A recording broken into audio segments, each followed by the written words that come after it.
আসসালামু আলাইকুম রহমতুল্লাহ, স্বাগতম জানাচ্ছি ইংভ্লগ বাংলা চ্যানেলে।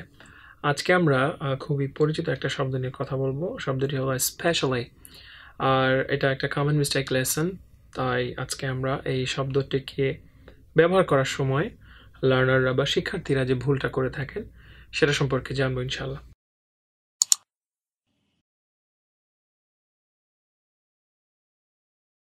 তবে শুরুর আগে প্রথমেই একটা ওয়ার্নিং বা একটা সতর্কবার্তা আপনাদের জন্য থাকছে।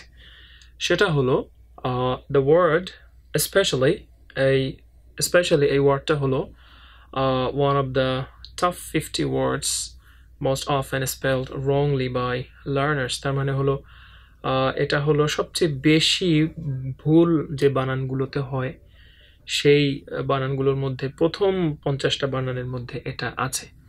তার মানে আপনি অবশ্যই, আপনি যদি কনফিডেন্ট হয়েও থাকেন যে আমার এই বানানটা ভুল হয় না, তবুও আজকে এই লেসনের পরে একবার চেক করে নেবেন যে কোথায় ভুলতে হয়। কেউ স্পেশালি লিখতে গিয়ে একটা এল দিতে পারেন, বা কেউ অন্য কিছু দিতে পারেন, আমি জানি না আসলে, বাট এটা একটা কমন মিস্টেক। এটা ক্যামব্রিজ ডিকশনারি এরকমই বলছে।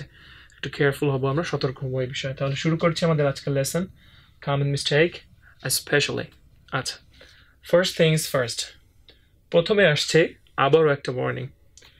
Do not use the word especially at the beginning of a sentence। অর্থাৎ আপনি হয়তো দেখে থাকবেন কেউ কেউ, বা আপনি হয়তো ব্যবহার করেছেন বাক্যের শুরুতে স্পেশালি এই শব্দটা ব্যবহার করা, বা করেছেন হয়তো বা দেখেছেন। গ্রামার বলছে, ডিকশনারি বলছে আপনি বাক্যের শুরুতে স্পেশালি শব্দটা ব্যবহার করবেন না। এটা তাহলে ইনকারেক্ট হবে। যখন আপনি স্পেশালি দিয়ে রেফার্স টু দ্য সাবজেক্ট, অর্থাৎ কোনো একটা সেন্টেন্সের সাবজেক্ট বা কর্তাকে বোঝাচ্ছেন, তখন আপনি স্পেশালি বাক্যের শুরুতে ব্যবহার করবেন না। আমরা উদাহরণ দেখব। Specially I enjoyed the boat trip. আপনি স্পেশাল দিয়ে সাবজেক্টকে বোঝাচ্ছেন। পরের উদাহরণটাও আছে, অর্থ একই। I specially enjoyed the boat trip. এখন কোনটা সঠিক? আমরা এইমাত্র যেটা শিখে আসলাম যে স্পেশালি দিয়ে যখন আমি সাবজেক্টকে বোঝাবো তখন আমি সেটা বাক্যের শুরুতে ব্যবহার করব না, ঠিক সাবজেক্টের পরপরই সেটা ব্যবহার করব। সেই হিসাবে এটা হলো ভুল, ইনকারেক্ট, এবং এটা হলো অবশ্যই correct. I especially enjoyed the boat trip। হয় কি, কোনো শিক্ষার্থী মনে করে থাকেন যে যেহেতু আমি সাবজেক্টকেই বিশেষভাবে বোঝাচ্ছি, সেহেতু আমার এই স্পেশাল এই শব্দটা সাবজেক্টের আগে আমি বসিয়ে ওই সাবজেক্টকে মিন করছি, বা এটাই হয়তো নিয়ম। আসলে ভুলটা এখানেই হয়।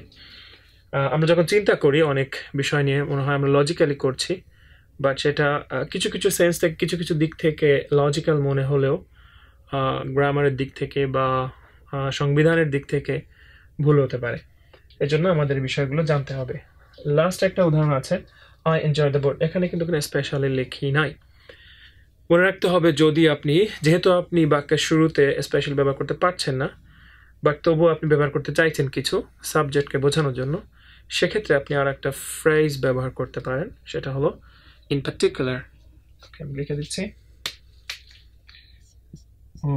লাল সব লাল হয়ে গেল আজ। ইন পার্টিকুলার একটু গায়ে হয়ে গেল, সরি। ইন পার্টিকুলার, ওকে। এই ফ্রেজটা আপনি ব্যবহার করতে পারেন বাক্যের শুরুতে, যদি আপনি শুরুতে কিছু দিতে চান সাবজেক্টকে মিন করার জন্য, সাবজেক্টকে রেফার করার জন্য। তো এই ছিল আজকের লেসন। আরও একবার মনে করিয়ে দিচ্ছি, স্পেশালি হলো one of the 50 words।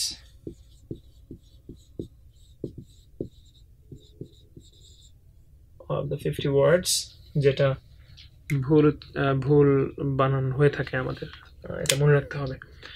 এরপরে যেটা শিখলাম সেটা হলো স্পেশালি শব্দটাকে আমরা বাক্যের শুরুতে ব্যবহার করব না। যদি স্পেশালি দিয়ে আমি সাবজেক্টকে বোঝাই, তাহলে অবশ্যই সেটা সাবজেক্টের ঠিক পরপরই আমি ব্যবহার করব। আর যদি তবুও বাক্যের শুরুতে কিছু ব্যবহার করতে হয়, সেক্ষেত্রে আমি স্পেশালি শব্দটা না দিয়ে আমরা ব্যবহার করতে পারি ইন পার্টিকুলার। ওকে, সো এই ছিল আজকের লেসন। আশা করি আমি বোঝাতে পেরেছি আপনাদেরকে। লেসনটি যদি ভালো লেগে থাকে তাহলে আমাদের চ্যানেলে সাবস্ক্রাইব করতে পারেন, কমেন্টস করতে পারেন, লাইক দিতে পারেন, শেয়ার করতে পারেন সবার মাঝে। আর এই একই লেসনের যদি বাংলা ভার্সন দেখতে হয় তাহলে ভিজিট করতে পারেন www.youtube.com/ingvlog এই চ্যানেলটি। আপনাদের জন্য আরও লেসন নিয়ে আসছি ইনশাআল্লাহ। ভালো থাকবেন। আসসালামু আলাইকুম রহমতুল্লাহ।